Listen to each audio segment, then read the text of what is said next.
Bonjour, je suis Philippe Massoubre et bienvenue sur le blog expertcomptableenligne.fr. J'aimerais vous parler aujourd'hui du changement de régime fiscal en cours d'année. En fait, parfois, les sociétés peuvent changer de régime fiscal et notamment, ça peut être le cas d'une société imposée à l'impôt sur le revenu, par exemple dans la catégorie BIC et qui, au titre d'un exercice et au sein de cet exercice, décide de changer son régime fiscal, par exemple pour passer option IS.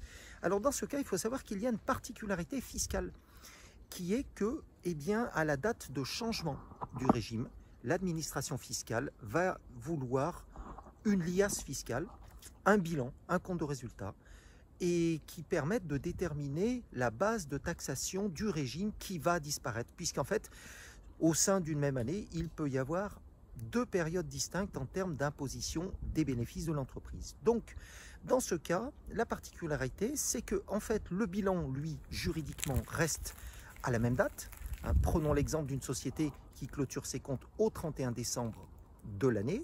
Si, par exemple, elle change de régime fiscal au 1er juillet, en fait, il faudra que cette société établisse un bilan au 30 juin de l'année pour pouvoir taxer les résultats dans la catégorie option impôt sur le revenu et ensuite imposer les revenus dans la catégorie IS au moment du bilan au 31/12 de l'année.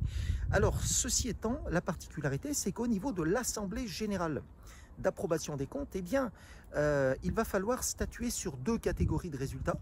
Un résultat comptable qui a été réalisé donc pendant la première période d'imposition et un deuxième résultat comptable qui, lui, aura été imposé dans la catégorie de l'impôt sur les sociétés. Donc, au niveau juridique, il faut faire attention car le bénéfice en fait de l'exercice en cours est un bénéfice hétérogène et peut ne pas suivre les mêmes règles d'affectation.